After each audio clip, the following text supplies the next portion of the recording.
Gracias por acompañarnos en Opiniones Encontradas. Soy José Buendía y la más cordial bienvenida a este espacio en el que todas las ideas se pueden cuestionar, se pueden debatir, siempre y cuando sea uno capaz de ponerlas en confrontación.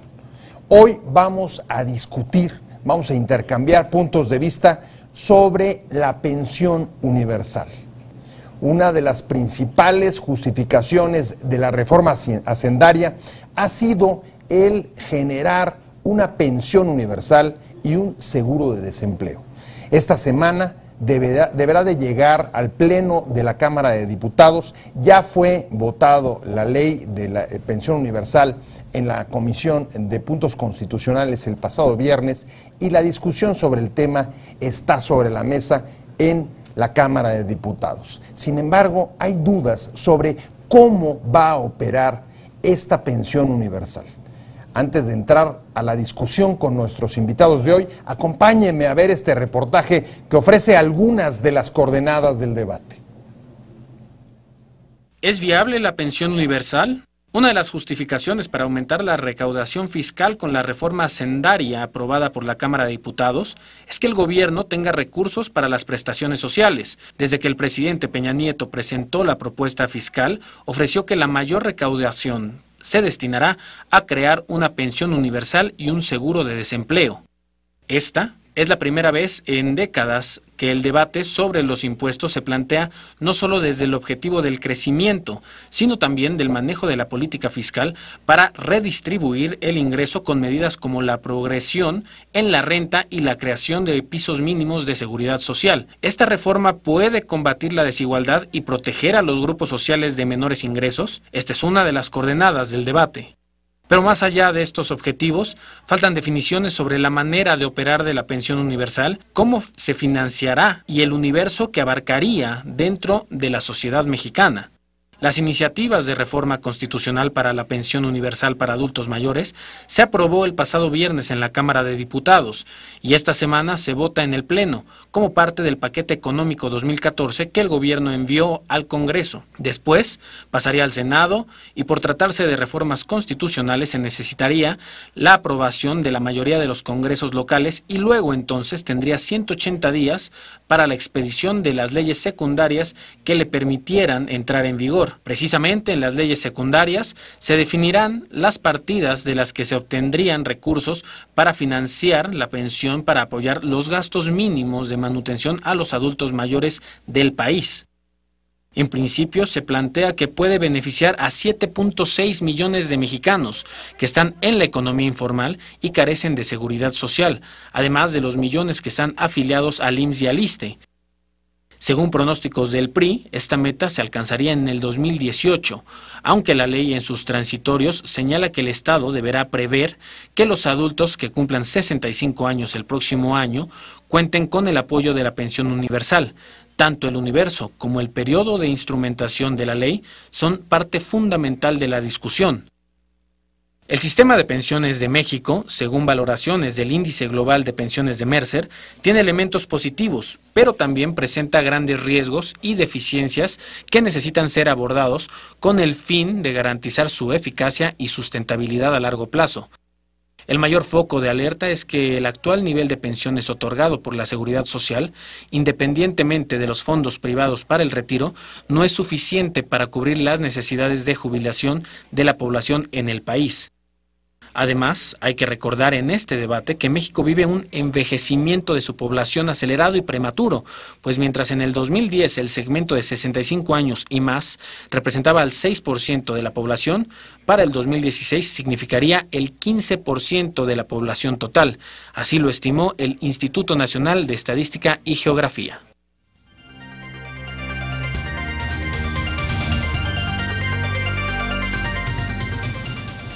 Estamos de regreso en Opiniones Encontradas. Vamos a discutir sobre la pensión universal. ¿Puede ser para todos? Me da mucho gusto recibir en este foro, nos acompaña para debatir sobre este tema a mi amigo Francisco Miguel Aguirre Villarreal, lo dije completito. Sí. Él es especialista en pensiones. Muchas gracias por haber estado con nosotros hoy por haber aceptado la invitación. No, gracias a ti, Pepe, por la invitación. Y por supuesto, Enrique Cárdenas. ¿Cómo estás, Enrique? ¿Qué tal, Pepe? Muy buenas. Enrique Cárdenas es presidente del Centro de Estudios Espinosa Iglesias. Vamos, si quieren, directamente al tema que nos ocupa. Hasta hace poco, Enrique, lo que se hablaba de las pensiones en el país, más bien era que estaban con potenciales riesgos, difíciles de sostener en el largo plazo, y de repente cambió, como si hubiéramos perdido algunas partes de la película, y estamos hablando ya de pensión universal. Es una de las justificaciones de la reforma hacendaria y ya se está dictaminando en la Cámara de Diputados. ¿Dónde estamos? Bueno, efectivamente, gracias a algunos libros que salieron recientemente, se veía que el tema de las pensiones pues está por explotar. Hay un libro que se llama La siguiente crisis, o el que hizo aquí el papá de Francisco Así es. Miguel, que es es el tema de que esto está muy grandote. Estamos hablando de más del 100% del PIB en los pasivos contingentes. Más del 100% del PIB lo ocupa el dinero que hay que destinar a las pensiones. Digamos, vamos a ponerlo así, la deuda pública del Estado mexicano, reconocida por el Fondo Monetario Internacional y tal, pues andará 50% del PIB. Las pensiones, el pasivo contingente, o sea que no lo vemos, que está ahí atrás, pues según cálculos de ustedes, más o menos andan por entre 120% del PIB. O sea, lo que estamos hablando es que los pasivos de pensiones son el doble de la deuda del país. Aproximadamente. Entonces, pues de ese tamaño es el problema. Ahora, se le monta el tema de la pensión universal, que de por sí ya había varias pensiones para personas mayores, te recordarás hace algún tiempo, pero por lo menos ahorita pues ya se está reconociendo en el presupuesto, porque antes estaban siendo pagadas por lo que había en cada uno de los cajones que encontraba por ahí el secretario de Hacienda o el jefe de gobierno del Distrito Federal. Entonces, en realidad, pues sí es un tema que está ahí, pero pues es un tema que no se ha resuelto con esto de ninguna manera, pero por lo menos ahora se está poniendo, pues así como aquí, en los reflectores. A ver, una primera cosa que destaca, Enrique, es se empieza a discutir un tema que antes estaba soterrado, pero al mismo tiempo se están adquiriendo compromisos de crear una pensión universal en medio del enorme peso que ya supone lo que hoy existe.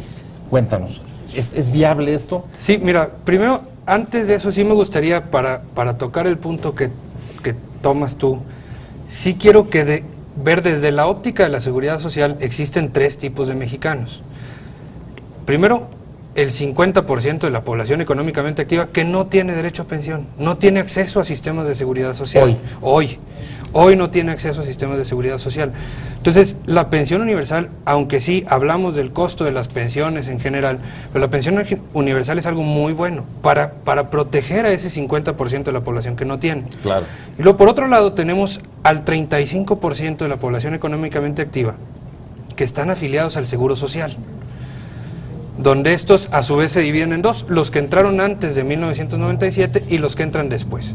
Antes a beneficio definido, donde las pensiones me parece a mí que son buenas, por así decirlo, pero después entran las cuentas individuales y la aportación a la cuenta individual, como es muy pequeña, entonces las pensiones van a ser muy pequeñas. Es todo el asunto de las afores, ¿no? Es el asunto de las afores. No quiero, sí quiero tocar un tema.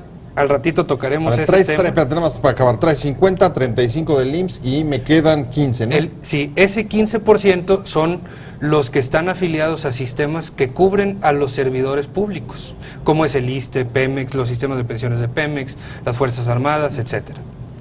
Todo el mundo piensa que el peso más fuerte está en el IMSS. Así es.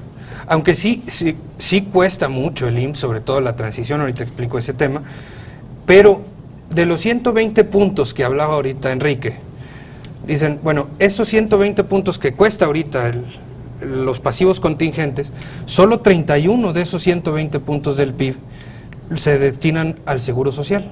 Y el Seguro Social atiende a 15 millones de personas, mientras que los otros 89 puntos de esos 120 atienden a 6 millones de personas, que son los que atienden a los servidores públicos.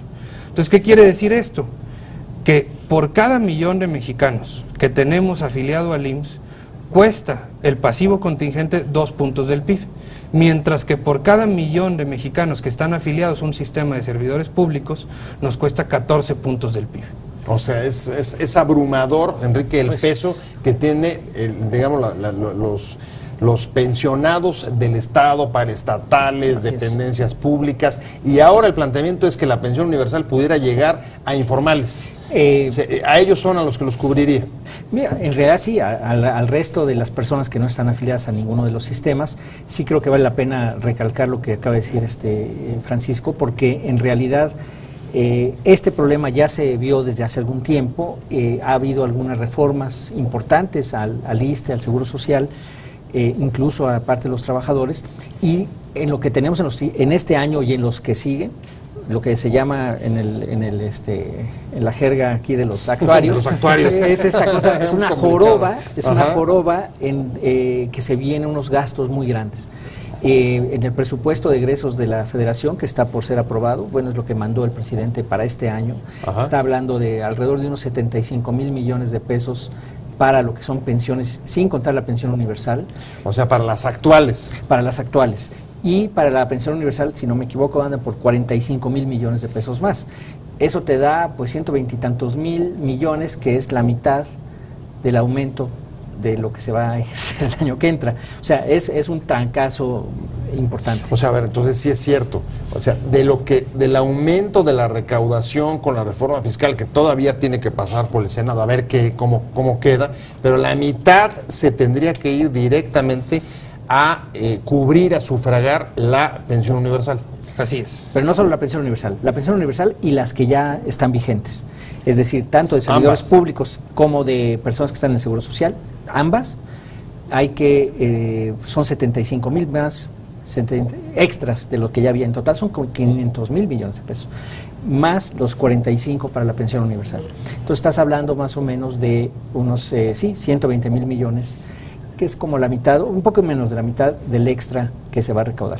Ahora, ahí sí me preocupa, a ver, 45,000 millones para la pensión universal, para la nueva modalidad de cobertura para los informales, en un contexto de envejecimiento de la población. Por ejemplo, según los datos de INEGI, solamente de 2010 a 2015, el porcentaje de la población mayor de 65 va a pasar de 10 a 15% del total.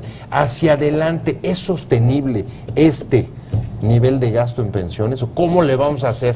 Mira, yo lo que creo es que tienes razón, el envejecimiento de la población va a afectar, y sí me parece que hay un costo doble, o tal vez oculto ahí, porque es el envejecimiento de la población por un lado, pero por otro lado se van a hacer aportaciones para la gente que ahorita tiene 18 años y los que vayan cumpliendo 18 años. Entonces, por un lado me va envejeciendo la población, y ahorita tenemos, vamos a suponer, 7 millones de personas de mayores de 65 años, el próximo año va a crecer ese número, Claro. pero por otro lado le estamos aportando a los que actualmente tienen 18 años, pero el próximo año ya vamos a aportarle a los que tienen 19 y a los que cumplen 18 ese año.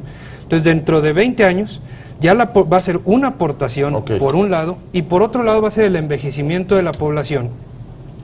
Y eso a lo que nos lleva es que hay un costo doble, que a final de cuentas va a estar invertido en Banco de México y en bonos del gobierno federal y que va a dar vuelta, pero el costo existe. Es decir, por un lado estamos pagando como flujo las pensiones y por otro lado estamos financiando a otra generación.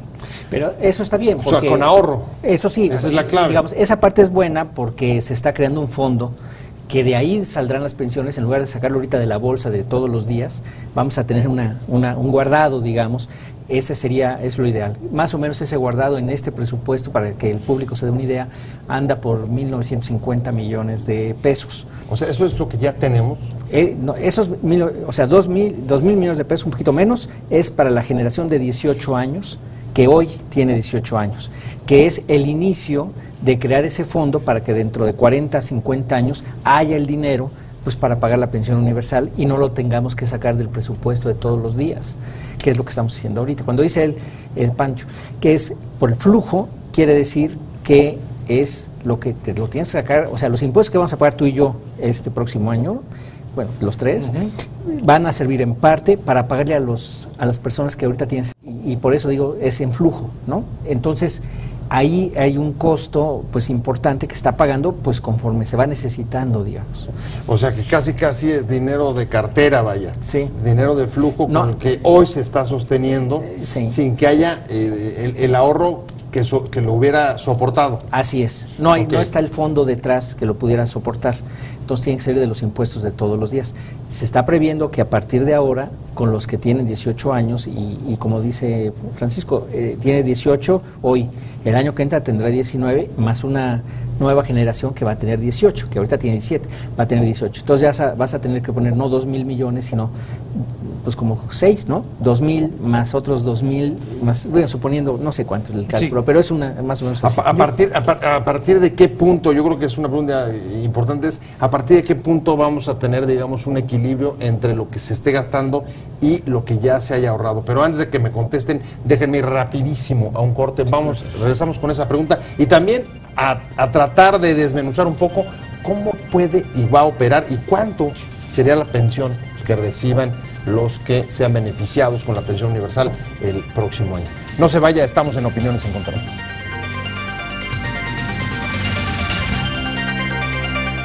Estamos de regreso en Opiniones Encontradas, estamos discutiendo sobre la pensión universal y lo estamos haciendo con Enrique Cárdenas, presidente del Centro de Estudios Espinosa Iglesias, y con Francisco Miguel Aguirre Villarreal, especialista en pensiones.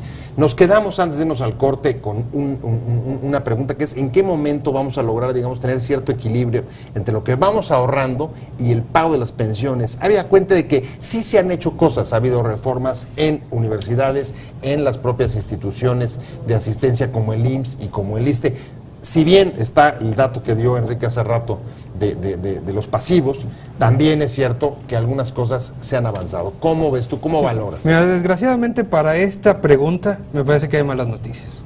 Es decir, actualmente sí, como bien dices, ya se reformó el IMSS, ya se reformó el ISSSTE, ya se reformaron 16 estados, 27 universidades, pero la mayoría de estas reformas solo modificaron las prestaciones de las nuevas generaciones, es decir, los que apenas van entrando. ¿Qué quiere decir? Que los que actualmente están activos, los que se iban a jubilar mañana o dentro de 20 años, siguen con las mismas prestaciones. ¿Qué hace esto?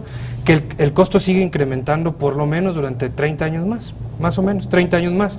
Entonces, nosotros tenemos estimado que actualmente los subsidios, es decir, aparte de las aportaciones ordinarias a los sistemas de pensiones, los subsidios representan el 8% del producto del PEF. Entonces, ese 8% va a incrementar en menos de 20 años a niveles del 14%. Y me parece que la pensión universal la están viendo aislada. El costo de la pensión universal se está viendo aislada, pero hay que ver que el costo de la seguridad social es la pensión universal más estos subsidios a las pensiones que ya se están dando y que van a seguir creciendo. ¿Cuánto se nos pueden poner? ¿Cerca del 20%? ¿Perdón? ¿Crees que ya sumado todo se nos pongan 20%? Híjole, mira, ahí hay un tema polémico porque mucha gente cree que los sistemas de pensiones son todos iguales y cada sistema de pensiones es diferente. Inclusive dentro de universidades, por ejemplo, un sindicato tiene un sistema de pensiones diferente al otro y la aportación necesaria varía dependiendo de las prestaciones. Entonces, como algunos necesitan el 70%, otros necesitan el 20%. Yo sí creo que ahí no hay una fórmula que aplique para todos, sino más bien es una fórmula, son trajes hechos a la medida para cada sistema de pensiones. Desde mi punto de vista, lo que tiene que hacer el gobierno federal es tratar de homologar todos esos sistemas de pensiones, armonizarlos, de los distintos que armonizarlos, existen. así es, de armonizarlos para llegar a ciertas bases, por ejemplo, decir, nadie se puede pensionar con menos de 65 años de edad, que eso no existe actualmente, y por eso es que tenemos tantos sistemas de pensiones tenemos sindicatos diferentes. donde se están... No, pues a los 40 años ya sí. los tienes jubilados. Así es.